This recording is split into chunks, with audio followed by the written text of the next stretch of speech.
Olá a todos, começando mais um Reúna Convida, nosso querido programa da Reúna, Rede de Humanização pelo Parto e Nascimento.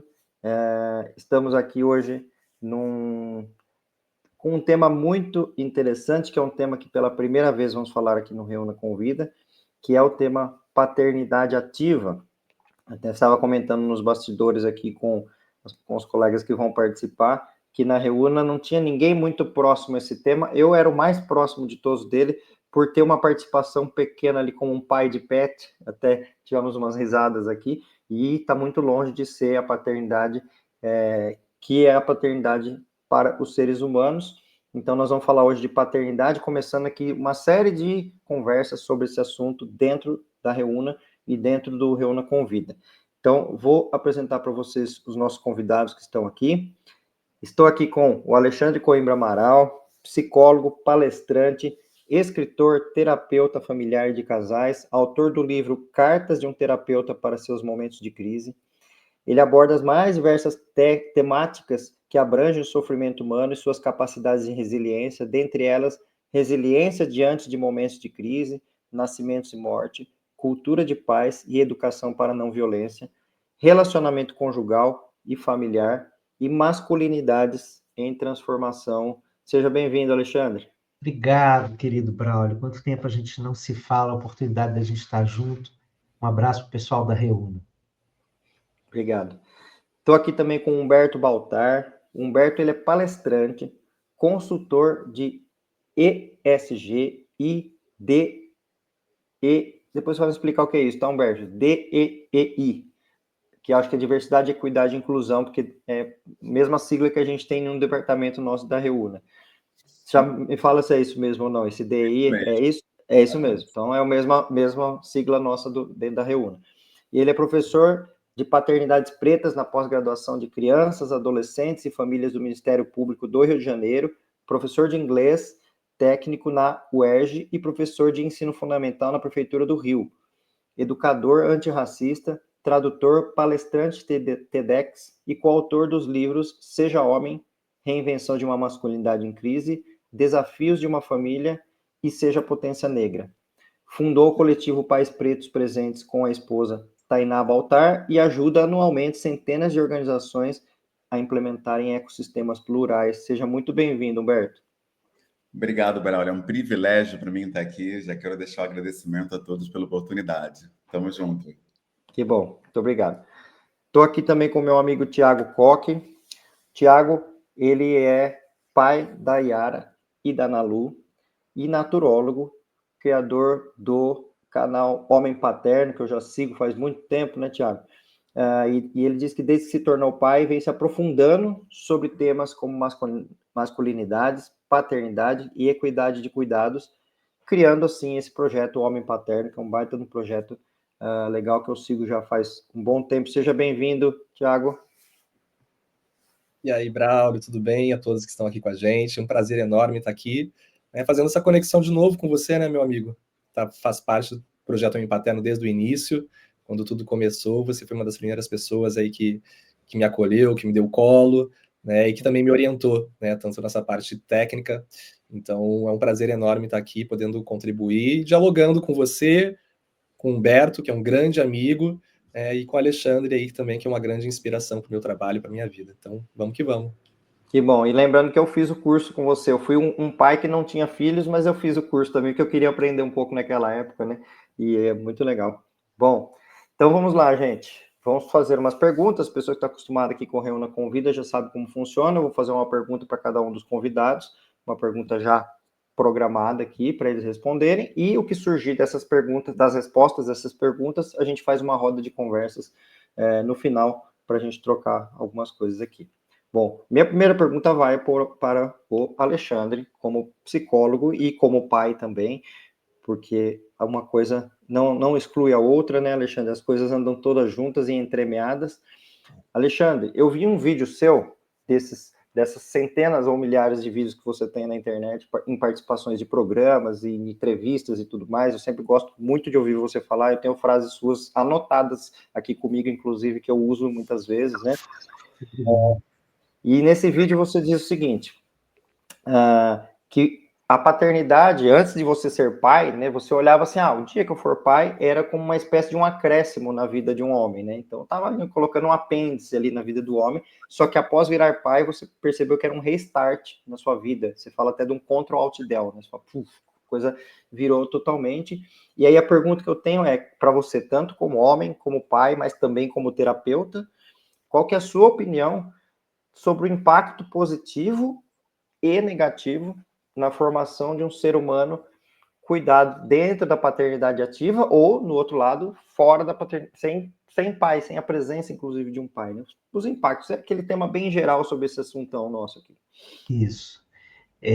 Bom, eu preciso colocar uma inversão nessa história aí, porque todo o tema da paternidade em mim começa com a minha função como terapeuta familiar, que é a minha formação dentro da psicologia. Então, 10 anos, 11 anos antes de ser pai, eu já conversava com pais, né, sobre desafios da família. E conversava muito pouco, porque eles iam muito pouco às sessões. Então, eu sempre me incomodei com essa ausência e com esse dividendo que sempre ficava na mão das mães, né? Assim, dos ônus do cuidado. Né? Invariavelmente, eu escrevia cartas para esses pais. Eu sou um terapeuta que escreve cartas. Então, eu escrevia cartas, colocava no correio e falava assim, é o seguinte, eu estou aqui falando do seu filho, a gente tratou disso, disso, disso, e eu quero a sua presença na próxima sessão para escutar você também e incluir você nessa dinâmica de cuidado. E sempre funcionou muito para que eles se sentissem convidados para estar na sessão. Então, essa experiência de 11 anos como terapeuta familiar de casais, ela me gerou um incômodo profundo sobre o jeito que estava normalizado na nossa cultura o lugar muito periférico da presença de um pai no cuidado, na educação, na socialização, na reflexão sobre a formação de uma cultura familiar que seria o primeiro lugar de formação identitária desse bebê e dessa criança. O pai sempre devotado a esse tipo de atividade, que é a atividade da conquista, conquistar títulos, conquistar posses, conquistar dinheiro, né? Então, o homem colocado nessa sociedade patriarcal como uma pessoa que está para fora, né? Tudo que é conquista e tudo que é novo interessa a esse homem. E ele deixa para a mulher, num casamento heteronormativo, né? Ele deixa para a mulher tudo que é manutenção. Então, tudo que é o cuidado cotidiano das crianças, o cuidado cotidiano do lar, a limpeza, né? Tudo que tem a ver com a manutenção dessa vida fica relegado à mulher. Isso hoje está muito melhor descrito no livro Manual Antimaternalista da Vera Iaconelli, que ela coloca que a gente vive numa sociedade que impõe o cuidado à mulher, não somente de filhos, mesmo uma mulher que decida não ter filhos, ela vai cuidar, por exemplo, dos pais. A gente vai num hospital e numa perspectiva de cuidado ao idoso, você só tem mulheres cuidando dos idosos, né? Os homens não participam dessa estrutura de cuidado nessa sociedade. Então, na hora que eu me tornei pai, eu já tinha esse histórico dessa década de incômodos e um desejo de fazer diferente com os meus filhos. E isso foi uma aventura em que eu me coloquei como protagonista desde o primeiro momento. Mas na hora em que eu me dei conta do tamanho do aprendizado que isso vinha, que isso trazia para a minha vida, eu entendi uma coisa que eu não tinha entendido como terapeuta, que eu acho que só me veio na função exercida de pai no dia a dia.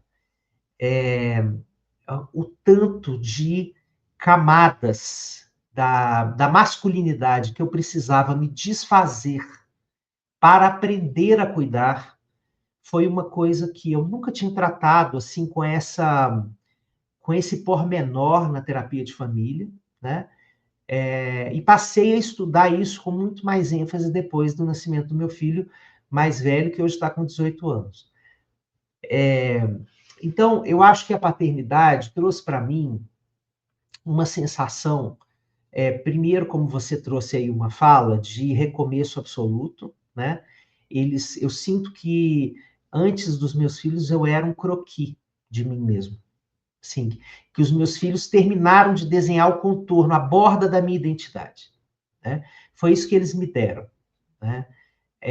E continuam fazendo isso até hoje, porque o nível de intimidade que a gente tem quando a gente se devota a essa função é tal que os nossos filhos, como diz o Andrew Solomon, um psicólogo que fala muito dessa temática, talvez um dos mais importantes do mundo a falar dessa temática, ele diz que os nossos filhos são os nossos mestres e que eles nos desvelam.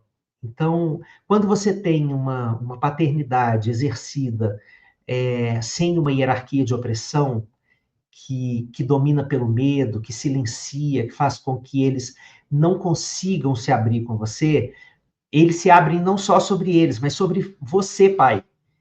Eles te desvelam, eles te desnudam. O rei fica nu o tempo inteiro. E essa é uma aprendizagem muito nova. Se a gente olhar para os nossos ancestrais, a gente não tem essa figura desenhada. Então, isso é uma invenção cultural que essa geração de pais está fazendo com seus filhos. A gente está criando uma intimidade. Eu quero participar do cuidado, não só porque isso faz bem para o meu filho, mas porque isso faz bem para mim, e porque eu estou mais alinhado com a ideia da responsabilidade relacional, tanto com o filho, quanto com a esposa ou com o marido, né? Se for uma parentalidade ou uma afetiva. E nesse sentido, o filho vai mostrando a nossa incoerência. Então, esse é um outro contra-altidel. À medida que os filhos vão crescendo, eles vão dizendo assim, velho, é o seguinte, você, até a versão passada, até a temporada passada dessa série, você era o meu herói infalível, agora eu tô te tirando desse troninho aí, se segura aí, malandro, porque cai o rei de espadas, cai o rei de ouros, e não fica nada, né? Eu vou precisar matar você simbolicamente para eu me inventar como ser humano. Essa ideia não é minha, essa ideia é do Freud. Mas viver isso na própria pele é, assim, Braulio, Humberto e Tiago. Eu não sei como é que vocês percebem isso, né? Sobretudo Humberto e Tiago, que estão nessa mesma pele paterna que eu, assim. Mas é uma lasqueira, assim. É muito difícil viver isso, né? Porque você se vê confrontado, né, com a sua própria sombra. Então, nós não estamos falando só desse amor romantizado da paternidade, nós estamos falando de um processo de desenvolvimento em que pai e filho, pai e filha, se desenvolvem juntos. É muito aquela música que o Marcelo D2 cantava com o filho dele, eu me desenvolvo e evoluo com meu filho, eu me desenvolvo e evoluo com meu pai. Eu cantei essa música e continuo cantando ela na minha cabeça inúmeras vezes, né? Então, eu acho que essa paternidade é um contra-altidel em várias fases. Não é a mesma coisa ser pai de bebê, não é a mesma coisa ser pai de criança, não é a mesma coisa ser pai de adolescente. Aliás, eu posso fazer uma provocação para deixar aqui, não sei se a gente vai ter tempo de falar sobre isso, mas eu estou amando ser pai de adolescente. Amando, adorando ser pai de adolescente. E acho que é a melhor versão da paternidade que eu tenho até agora. Eu estou sendo pai de adolescente muito melhor do que eu fui pai de bebê e de criança. Mas infinitamente melhor. E é um lugar de extremo prazer, de convivência. E acho que é importante a gente falar disso, porque na nossa cultura a gente tem uma palavra horrenda que precisa ser destruída com a espada de Jedi, que é aborrecente. A gente precisa parar com essa palavra, sabe? Porque como é que você quer que uma pessoa se sinta aceita se a palavra com que os próprios pais nomeiam essa pessoa no mundo é de tédio, aborrecimento, chatice. É óbvio que ela vai se afastar. É óbvio que ela vai se afastar, não no sentido dela ter o direito de construir a própria história, que isso acontece, mas de não voltar do mundo todos os dias para conversar com você, porque não tem a porta aberta no seu coração mais. Então, eu estou amando essa fase. Se der tempo, a gente pode falar um pouco disso. Dá tempo, inclusive, você falando isso, você respondeu de uma forma indireta o que eu te perguntei, que é o seguinte: será que você está amando ser pai de adolescente justamente porque a paternidade foi construída ativamente desde lá de trás, portanto, chega na adolescência com essa intimidade toda que você diz? Ou será que para todos os pais seria uma delícia ser pai de adolescente e por isso eles chamam de aborrecente? Ou seja, a falta da construção anterior que não chega nessa fase tão legal assim, né? Eu acho que isso é uma construção, né? Agora, é uma realidade que a gente precisa desenhar, que é a seguinte: por mais que nós nos devotemos a esse papel com responsabilidade, com a condição de aprendizes que somos, nós não vamos ter a mesma qualidade de parentalidade em todas as fases de um filho. Isso é uma mentira, né? Nós não somos os mesmos pais em todas as fases de um filho.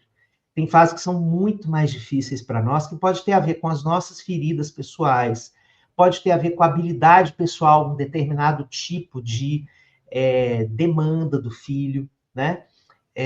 Então, eu acho que são múltiplos fatores que desencadeiam essa possibilidade de você ser um pai que sente prazer na adolescência de um filho.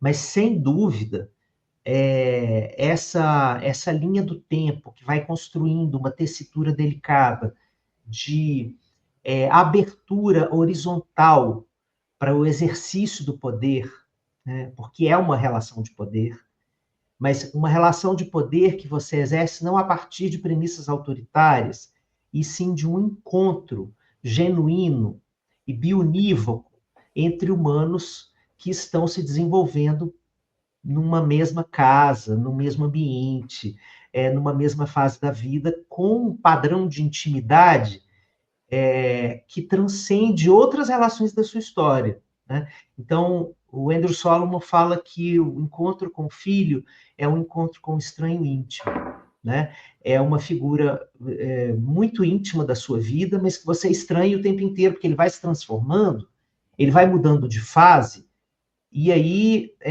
vem no pai um estranhamento, assim, nossa, mas até ontem você era daquele jeito. E o filho vem e fala assim, atualiza esse seu HD, meu irmão, porque essa versão que eu estou vendo nos seus olhos é a versão 2.0, eu já estou na 7.0. Nesse aspecto aí, você está atrasado, lazy guy. Vamos lá, acorda e vai à luta e descubra quem eu sou. Então, o Andrew Solomon defende que por mais que a paternidade seja uma entidade curtida, vivida com responsabilidade, com amor, a gente vai estar sempre atrasado em relação a onde o filho está. O filho é que vai dizendo assim, olha, eu já sou outra pessoa. Ele vai se descobrindo e tem uma coisa no coração do pai que tem uma certa nostalgia, sabe? E a gente fica preso a uma versão anterior e sente saudade e se assusta com os saltos de crescimento do filho. Então, esse desencontro é naturalizado pelo Andrew Solomon, eu concordo intimamente com ele, e acho que é uma aventura a gente ir se atualizando, por isso que as boas conversas valem a pena acontecer a todo momento nessa situação. Obrigado, Alexandre. Como a gente cresce com outro ser humano, e quando esse ser humano pode ser um filho e um pai juntos, né? Que crescimento lindo juntos, né?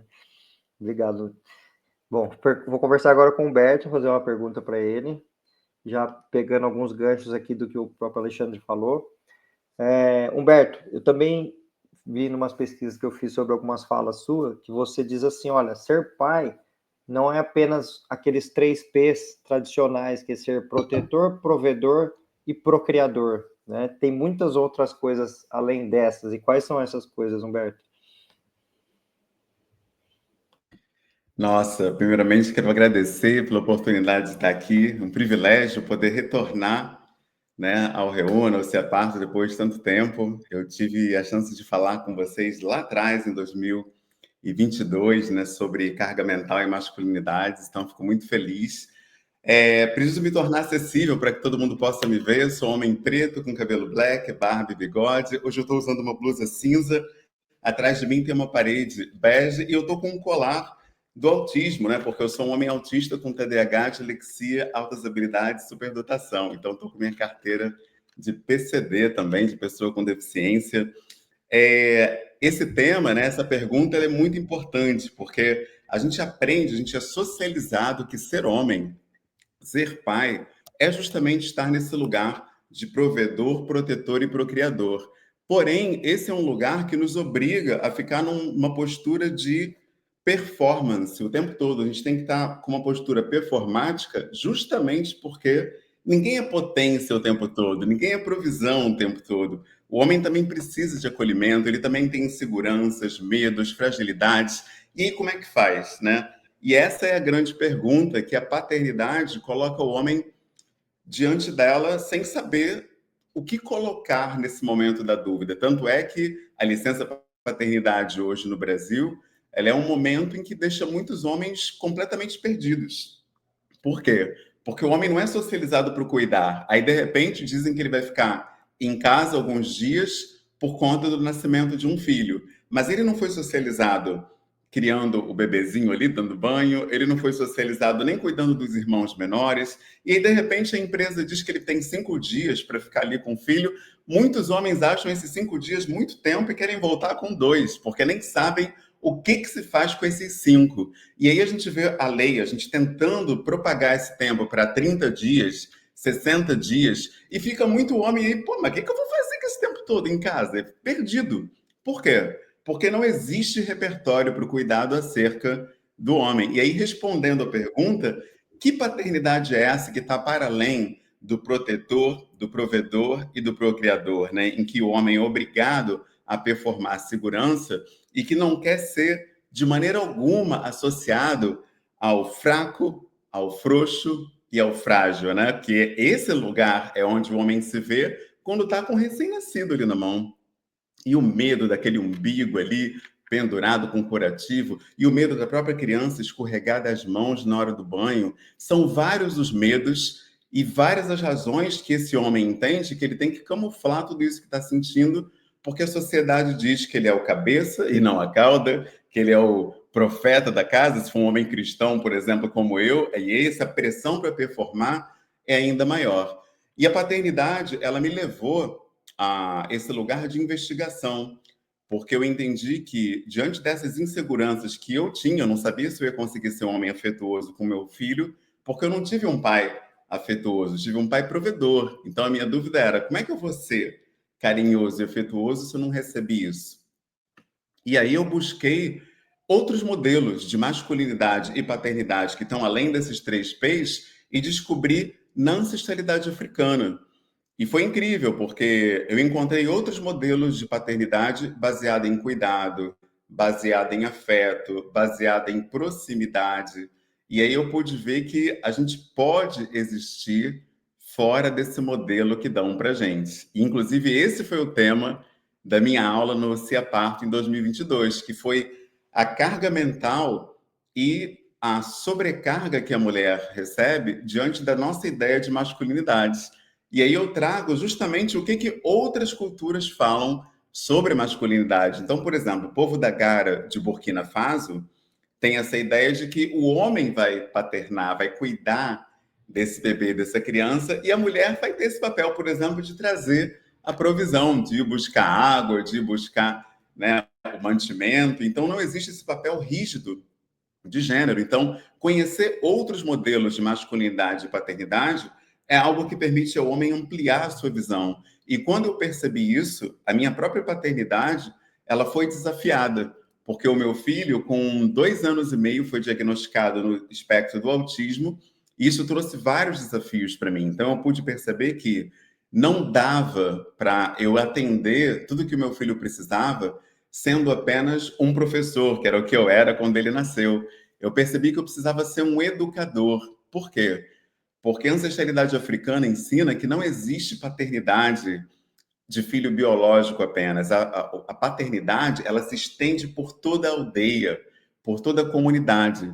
E foi assim que eu acabei fundando o coletivo Pais Pretos Presentes, porque eu entendi que a minha paternidade, ela não era só para o Apolo, o meu filho que hoje está com 6 anos, mas para todas, não apenas crianças, mas para todas as pessoas da sociedade. E foi assim que, a partir desse convite para o CEPARTO em 2022, eu entendi a necessidade de estudar educação parental. Então, foi por causa do Reúna que eu me formei como educador parental na rede Amparo, na Simplicity Parenting também, que é uma organização dos Estados Unidos. E isso tem me ajudado muito justamente para acolher outros homens que estão perdidos nesse lugar da paternidade, da masculinidade e da própria constituição familiar por não receberem esse repertório.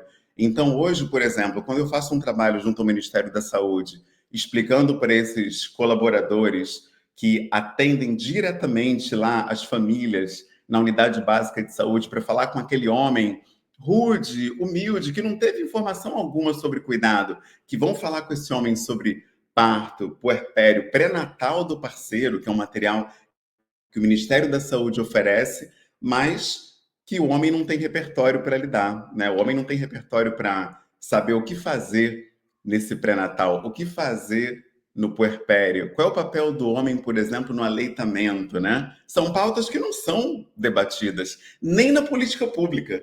Tanto é que eu estou como, né, nessa função aí de assessorar esses servidores do Ministério da Saúde. Então, eu entendo que a paternidade precisa se estender não só para os nossos filhos, mas também para outros pais. Tem um provérbio africano que diz uma coisa muito interessante.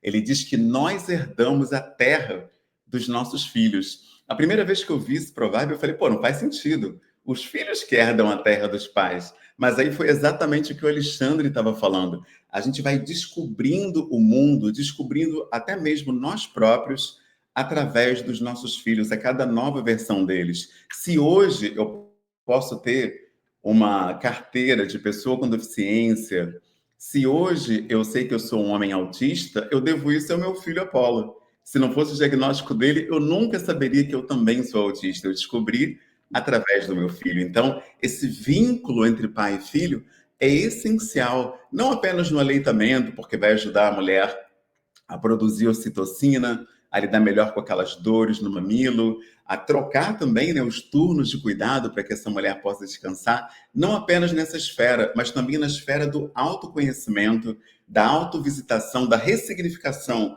do que é ser homem, do que é ser pai e principalmente do que é ser filho também, porque a gente começa a repensar tudo que os nossos pais passaram na nossa criação e a gente começa a entender por que o meu pai não me disse eu te amo?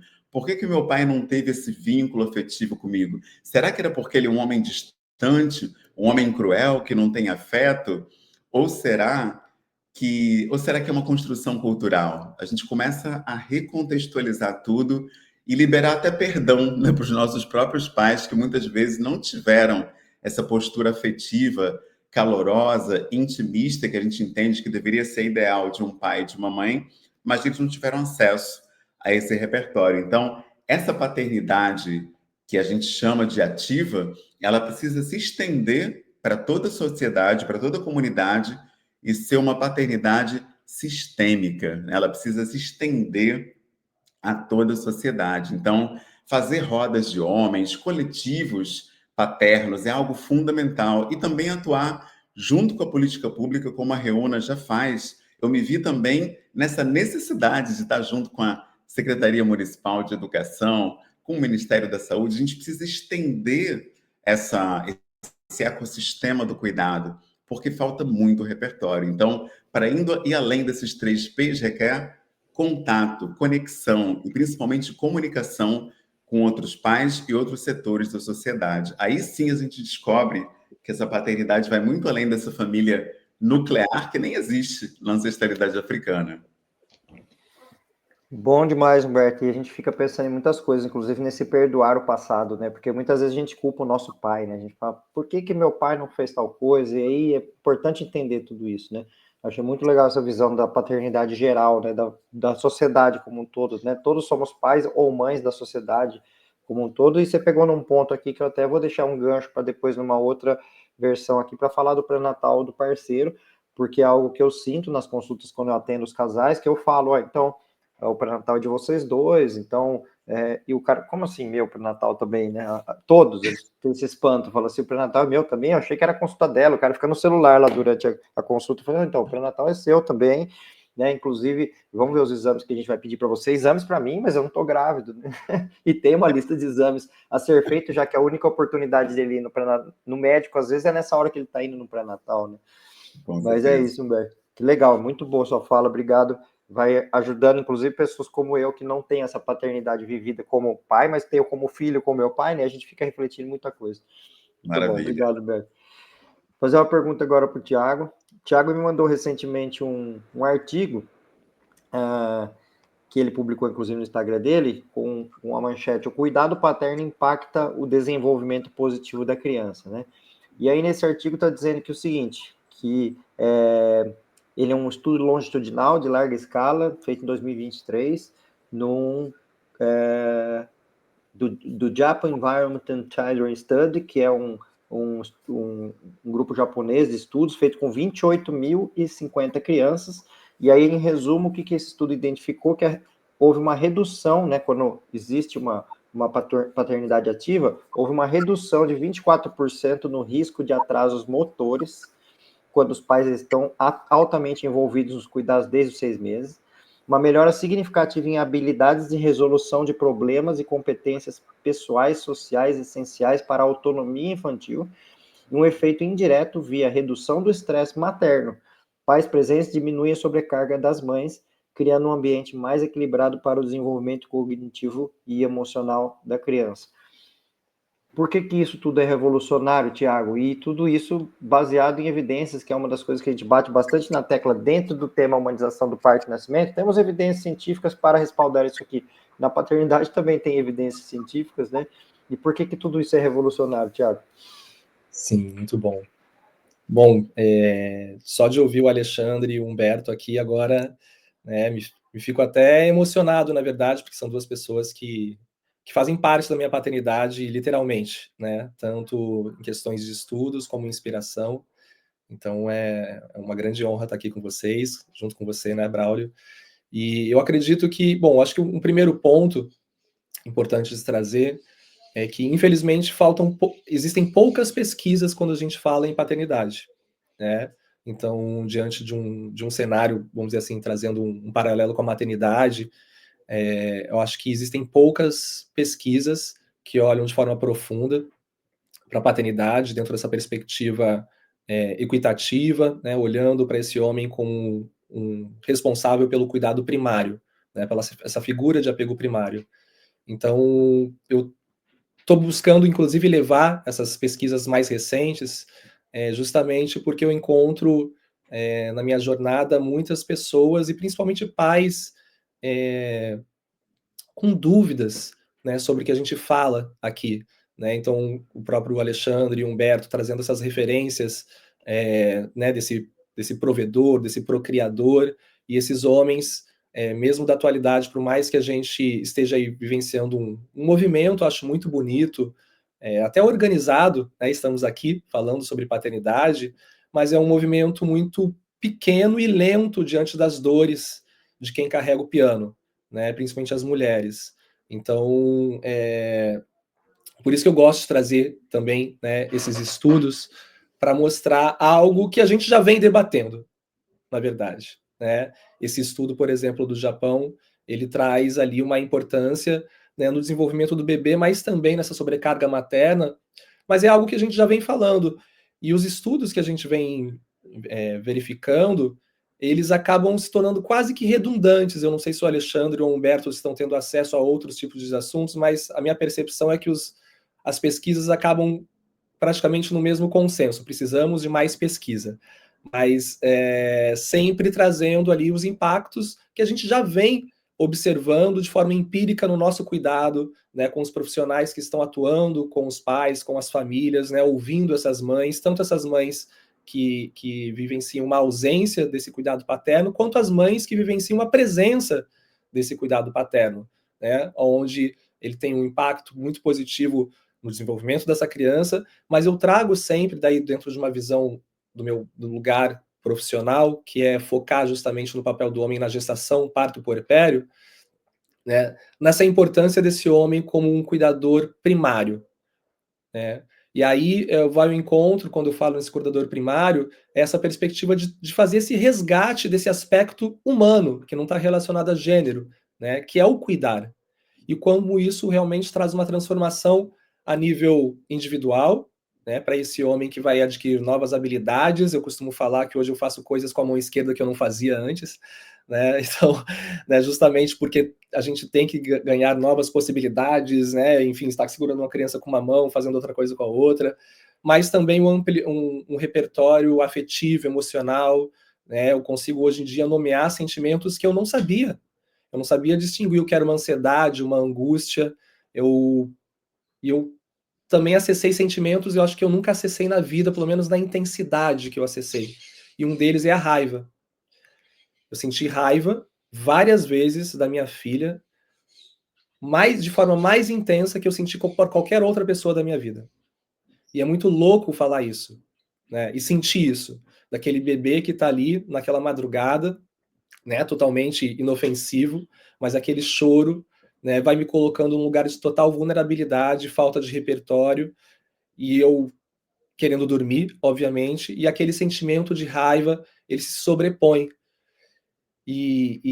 Então, quando eu ouço o Humberto falar, né, dessa possibilidade de a gente acessar, né, esses lugares desconhecidos, né, revisitar a nossa própria biografia, é de uma potência assim enorme, né? Porque talvez seja uma das grandes oportunidades que a vida nos dá para que a gente possa de fato olhar e mergulhar para isso, né? Consciente ou inconscientemente. Essa criança ela vai te convocar a isso. A questão é o que a gente faz com isso, né? O que eu faço com essa raiva? O que eu faço com essa angústia? O que eu faço com a sobrecarga da minha companheira?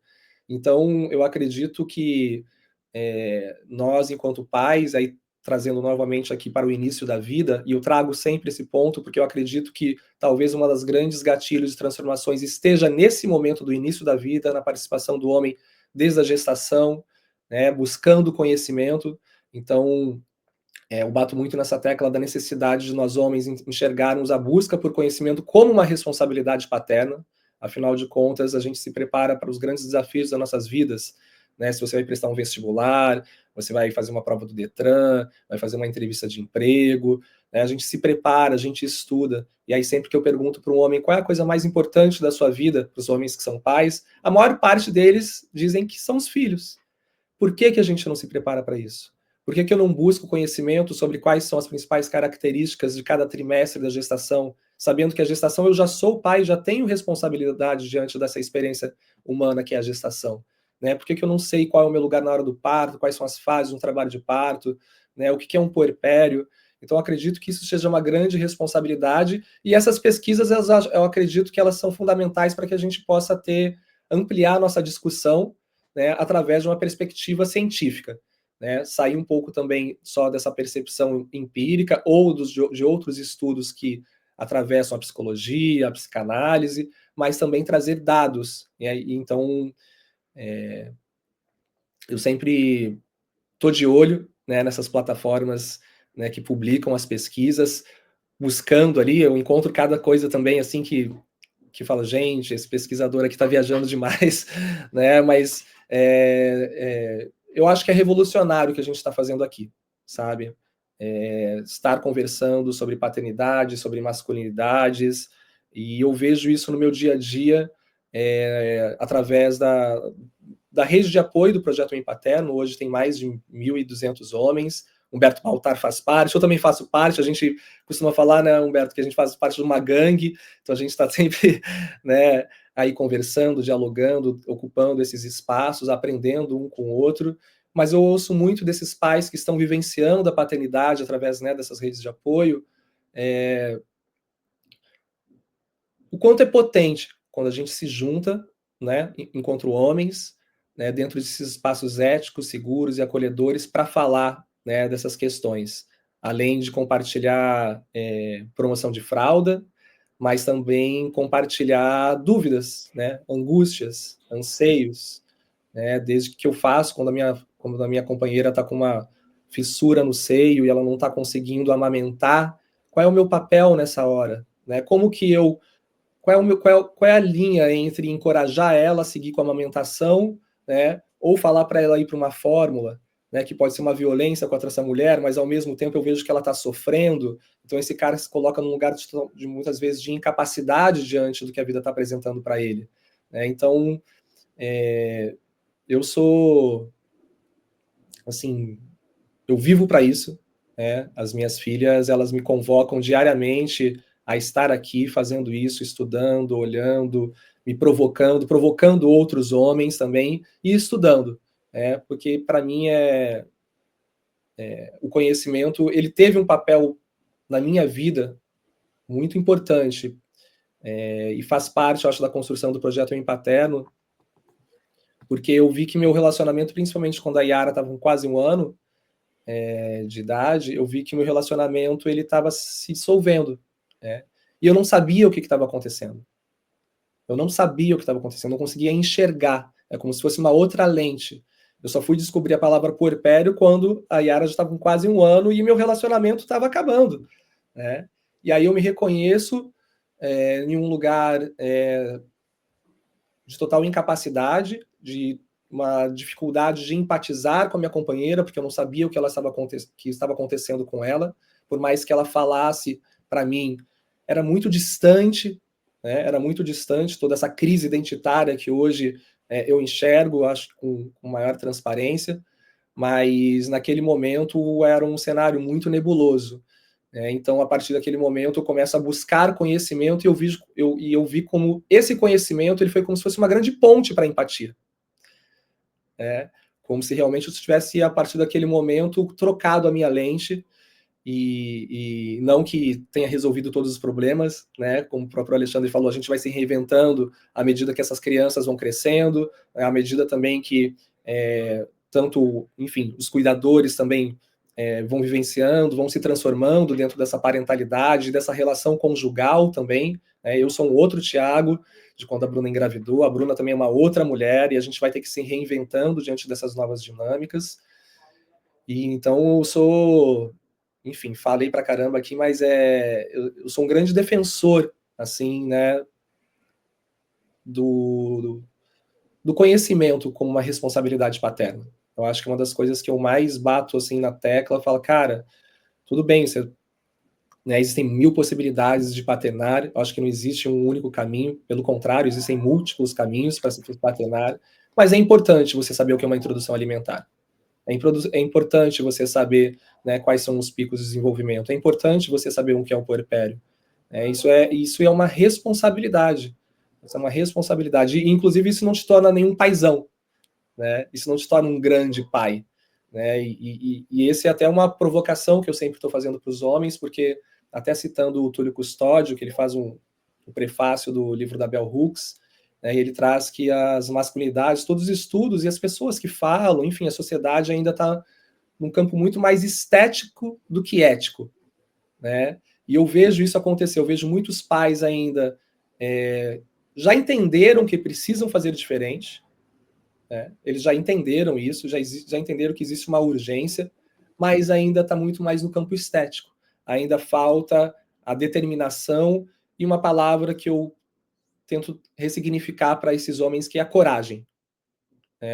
Que é a coragem. A gente tem a coragem para acelerar um carro a 200 por hora, né? A gente tem coragem para, enfim, fazer coisas super arriscadas, e a gente não tem coragem para sustentar, muitas vezes, um bebê no colo durante 10 minutos. A gente não tem coragem, né, para abraçar uma mãe que está ali vivenciando uma angústia, muitas vezes, de não estar conseguindo amamentar. A gente não tem a coragem de permanecer no lugar de cuidado por um longo período. A maior parte dos homens não permanecem em um lugar de cuidado por um longo período, que é um outro desafio que eu enxergo. Até queria ouvir depois de vocês como é que vocês enxergam isso, porque tem sido um foco também do meu estudo ultimamente, né? Que além dessa ideia que nós homens não temos a capacidade de cuidar, forjado nessa sociedade que também diz para as mulheres que elas têm o instinto materno, né, que coloca essa maternidade compulsória.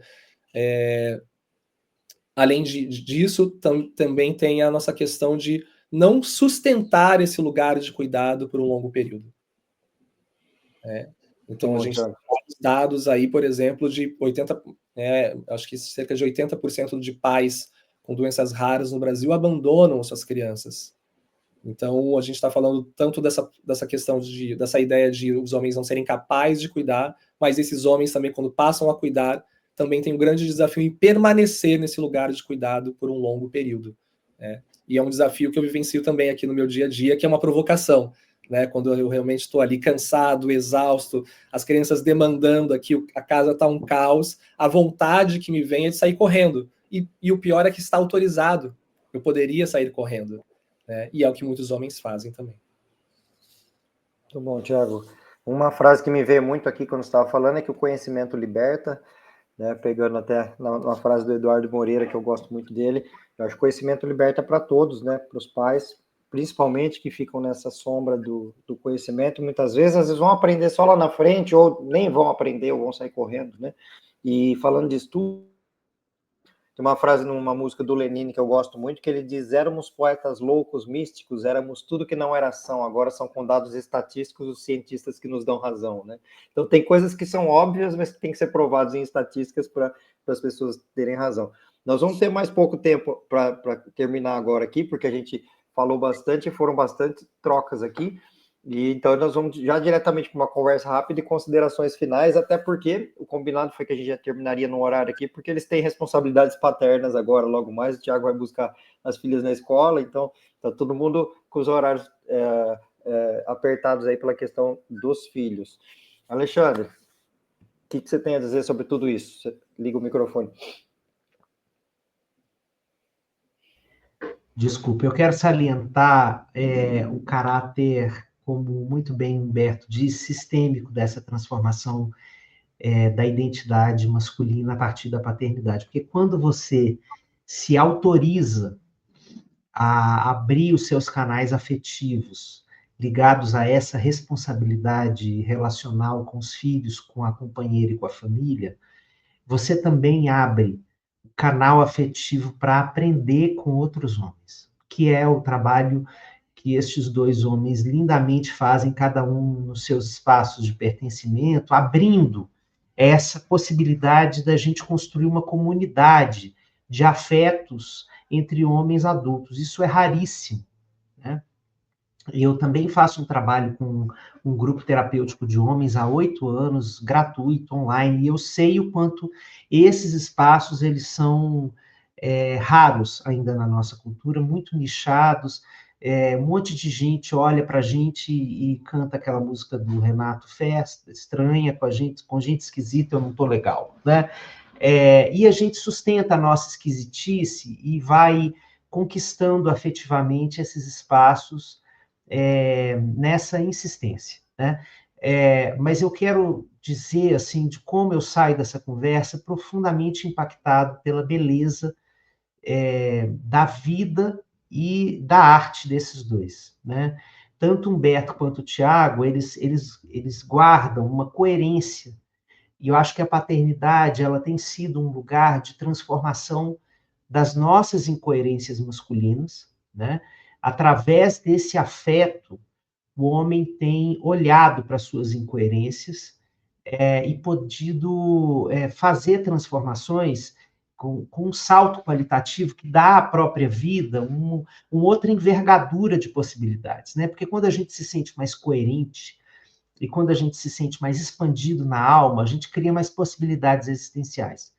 Então, é por isso que você escuta dos pais que estão envolvidos nesse tipo de aprendizagem experiencial, que é outra vida, que eles estão sentindo a vida com outros tons e que estão mais imersos nisso. Então, obviamente, isso tem sangue, suor e lágrimas, Isso não é uma coisa fácil, Os dois trouxeram as histórias deles aí com muita força, mas a a cada arco que a gente tem assim de desenvolvimento nosso como pais, a gente recolhe um monte de pérolas, um monte de belezas que a gente traz para a nossa vida e para os nossos afetos que nós vamos desenvolver nas relações de trabalho, nas relações afetivo-conjugais, nas relações com amigos. Então, transforma a nossa forma de lidar com a amizade, com mais intimidade, com mais vulnerabilidade,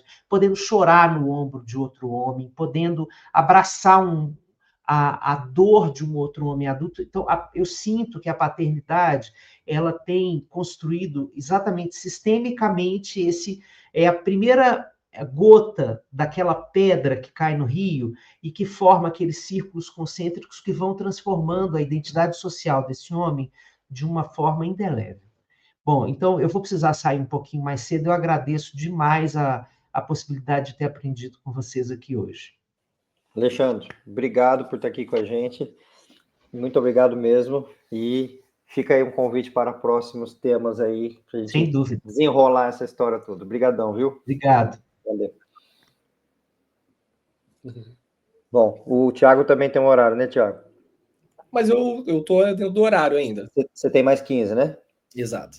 Tá bom. Então, eu quis adiantar essa turma para o Alexandre poder sair para dar certinho aqui, se a gente conseguir encaixar.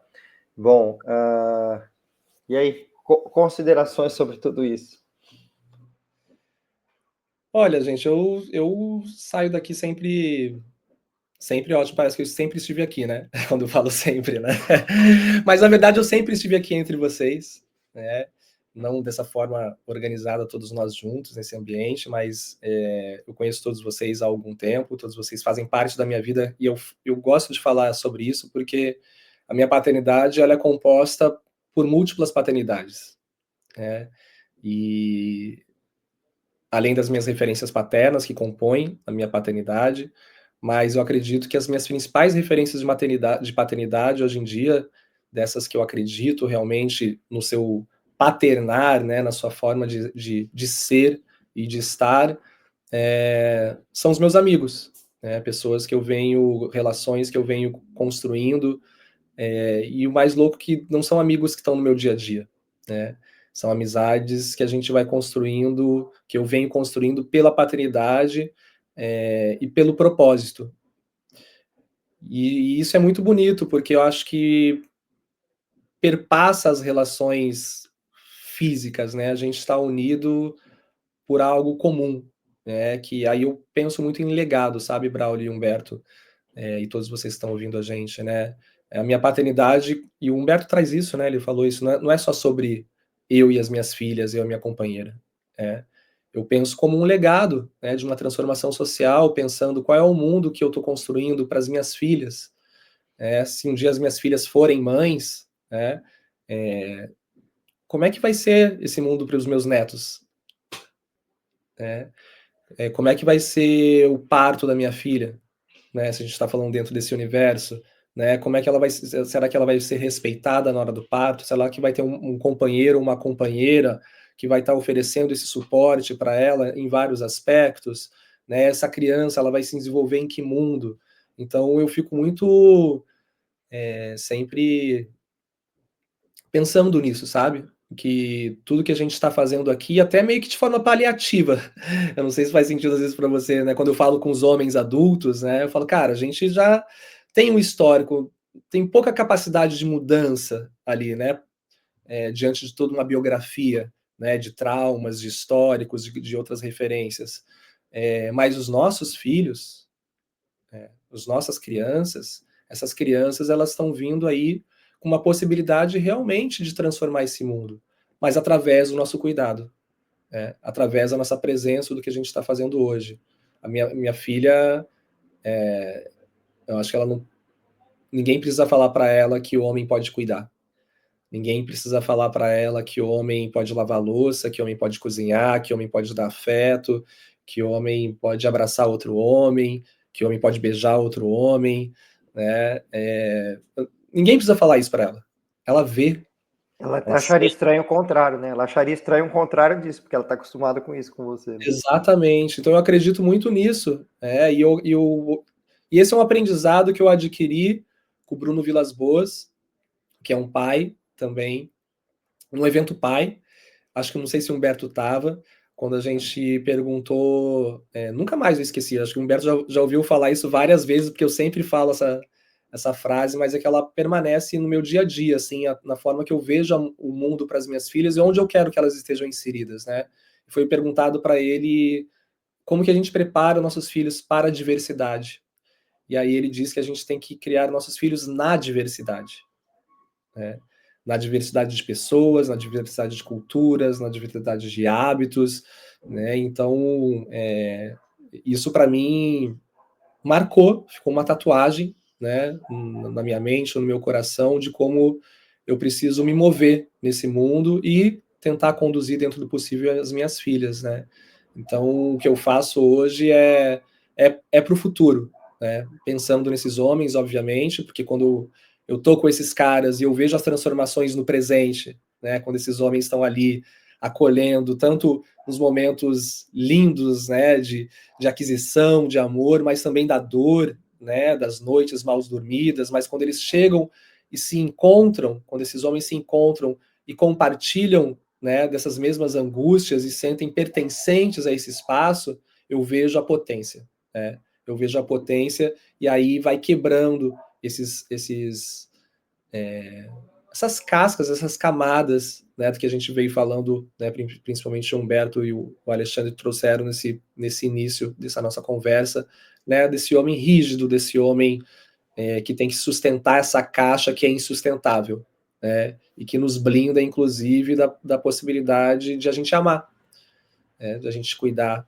Então, eu saio daqui, assim, muito feliz de estar aqui conversando com vocês. Sempre que vocês precisarem, estarei juntos. E é isso, né? Eu vou falar de novo, tá, gente? Eu sou... Não canso de falar, mas é que o do Alexandre, eu já até falo para ele que eu não sou nem seguidor, eu sou perseguidor, né? Mas do Humberto Baltar, eu tenho um carinho por esse cara. Eu admiro tanto esse homem. Quando falou que ia estar o Alexandre e o Humberto, eu falei, caramba, gente, que encontro incrível, assim, né? Mas eu não me canso de declarar para o Humberto, porque é um cara que realmente me inspira em várias camadas da vida. Então é uma satisfação muito grande compartilhar esses espaços com você, meu amigo, e estar sempre aí de mãos dadas e abraçados nessa jornada. Então é isso. Vai lá, Humberto, aproveita, deixa. Olha, só gratidão, assim, eu deixo, né, justamente o que esse encontro prova, para quem está ouvindo, para quem está acompanhando, independente da época, né, do momento, esse encontro deixa um saldo muito importante, né, isso sem dúvida alguma. Que saldo é esse? É que sozinho não dá. Você, homem, que está acompanhando a gente, você, mulher que está nos acompanhando, encoraje o seu parceiro, os homens da sua família, para buscarem redes de apoio, rodas de conversa, grupos de estudo, coletivos que abordem as paternidades e masculinidades. Não se isolem, porque o isolamento leva àquele lugar que a gente estava comentando, né? Que ter que performar uma segurança de ser provedor, protetor, procriador e jamais ser lido como fraco, como frouxo ou como frágil, né? Quando, na verdade, a fragilidade é a grande porta de oportunidades, a grande janela que aparece para a gente poder se vulnerabilizar e aprender a conhecer outras versões de nós mesmos, né? Se não fosse a incerteza do que fazer com um filho autista, por exemplo, eu jamais ia investigar o espectro do autismo e me descobrir também como um homem autista e, mais ainda, encontrar as potencialidades do autismo. Hoje, para mim, o autismo ele é uma potência. Está longe de ser como a sociedade coloca, né? A gente acabou de passar aí pelo Abril Azul, um transtorno com comorbidades, uma limitação que gera luto nos pais. As pessoas falam em luto na descoberta do espectro, quando, na verdade, tem uma série de potencialidades ali que pouquíssimo se fala, pouquíssimo se aborda, justamente por falta de letramento no tema, devido a esse capacitismo que obriga a gente a performar capacidades o tempo todo, e essas capacidades sendo lidas socialmente como masculinidade, né? Você só é homem se você for capaz, se você tiver habilidades. Agora, se você tem medos, fragilidades, incertezas, dúvidas, aí a leitura é que você não é tão homem assim. Isso obriga o homem a esconder seus medos e dúvidas com relação à paternidade. Então, eu acho que fica um convite para que todos vocês se alinhem a nós nessa jornada de criar paternidades sistêmicas, né? Como diz aquele provérbio africano, é preciso uma aldeia inteira para educar uma criança. Então, sozinho, você não vai conseguir educar o seu filho, ou só você, ou só a sua família nuclear. É preciso se conectar a outros pais, a outras mães. Então, acesse essa oportunidade incrível que o Thiago Cor traz sobre a educação sobre o parto, puerpério, a gestação específica para homens. Acesse o Coletivo Pais Pretos, que embora tenha esse nome, é para todo mundo, ele não é só para pais pretos, né? Esse pretos aqui, na verdade, significa que a gente se abriu a esse repertório ancestral de Kemet. Kemet significa terra preta, que é o Egito antigo. A gente resgata valores ancestrais africanos para parentalidade, masculinidade, justamente para ampliar um repertório, porque no Ocidente prevalece essa ideia de que o homem tem que performar segurança, mesmo quando ele não tem a menor ideia do que fazer. E a gente sabe que isso leva justamente a esse lugar que a gente não quer, que é um pânico que leva muitos homens a abandonar essas famílias. Só para vocês terem uma ideia, o Instituto Vidas Raras, ele coloca na pesquisa que apenas não, 80% dos pais que têm um filho ou neurodivergente, ou com deficiência, ou com uma doença rara, 80% desses homens abandonam esses filhos, abandonam essas famílias. E a gente só quebra isso dando a mão a esses homens e dizendo: você não está sozinho com essa criança com síndrome de Down, autista, com TDAH, essa criança que nasceu com uma má formação congênita ou com alguma deficiência, você não está sozinho, conta com a gente nesse processo. Então, esse é o convite que eu deixo aqui, em nome do Coletivo Pais Pretos, em nome de todas essas redes de apoio incríveis, masculinas e paternas. Não caminhem sozinhos. E vocês também, mulheres. O nome é Pais Pretos, mas temos mães pretas, temos mulheres também na nossa rede de apoio, porque sozinho não é possível.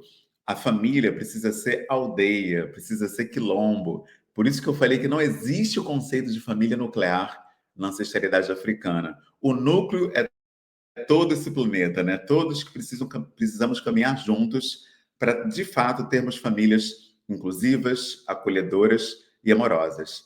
Contem comigo nessa jornada e com todo o coletivo Pais Pretos. Estamos juntos sempre. Humberto, muito obrigado por sua fala. Gostei muito de te conhecer também. Já serei um seguidor. Tiago, já somos amigos e seguidores há tempos, né? O Alexandre, que está aqui, também já conheço há tantos anos. E só tenho a aprender com vocês nesse tema paternidade. E foi uma necessidade que a gente sentiu aqui dentro da Reúna mesmo, né? Por nunca ter tocado nesse assunto. Olha, Tiago, olha, Humberto, como é. A sociedade não toca nesse assunto.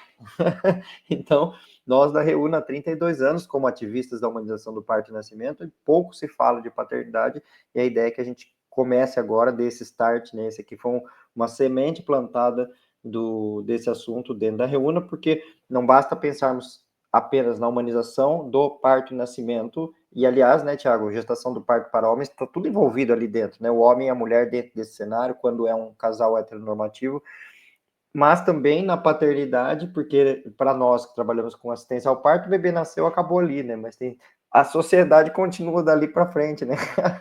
O mundo continua, né? Para o mundo ser sustentável, para dar certo, para não acabar o mundo, essas pessoas que estão nascendo, elas têm que cuidar do mundo de uma forma melhor, né? E eu acho que através da paternidade ativa, da maternidade, da parentalidade consciente, que daí já junta tudo numa coisa só, eu acredito fielmente que o ser humano vai achar caminhos para que o planeta seja sustentável, para que a gente ache caminhos de mais paz, menos guerra, né? De mais harmonia com a natureza, porque é isso que vai fazendo, né? Quanto menos natureza, mais artificialidade, mais a gente destrói o planeta. Então, eu acredito na sustentabilidade do planeta para que todos nós, nossos filhos, netos, né? E estou dizendo nossos filhos, já pegando a deixa do Humberto, né? Nossos filhos, porque todos são filhos de todos, né? É isso, gente. Muito obrigado, viu, pela presença de vocês aqui comigo. Aprendi muito com vocês e espero que isso aqui seja um start para mais temas que a gente possa fazer dentro da Reúna, gente. Vamos colocar uma paternidade aí também na Reúna, mais, hein? Com certeza. Paternidade, podemos falar de... da gestação e parto para homens, do pré-natal do parceiro, né? Depois desses encontros que existem também de homens que se fortalecem juntos, né? E você que está assistindo a gente aqui no Reúna Convida, se tiver mais assuntos desse tipo que você queira abordar, manda para a gente nos comentários aqui que a gente fica de olho para saber do que vocês querem saber, ou de algo que nem passou pela nossa cabeça, afinal, as ideias se constroem coletivamente, né? Os assuntos não se esgotam aqui, vai chegar muita gente, nossa, vocês podiam ter falado de tal coisa, beleza, vamos juntar essa tal coisa e fazer uma salada com tudo isso aí. Gente, obrigado por todos estarem aqui, obrigado para quem está assistindo a gente, aproveite aí, curta o nosso canal aqui, clica no sininho, ative as notificações, estou aprendendo a falar igual os youtubers, viu, Thiago? E siga a Reúna no Instagram, seja afiliado da Reúna. A Reúna precisa bastante de filiados para que tenhamos verba para conseguir fazer nosso ativismo ficar de pé. Isso aí. Obrigado para a Larissa que está nos bastidores também, cuidando da gente aqui, fazendo a transmissão. Gente, obrigado. E vocês fiquem aqui nos bastidores ainda, você, Thiago e Humberto, para a gente ainda se conversar, não saiam. Tchau para quem está aí assistindo a gente.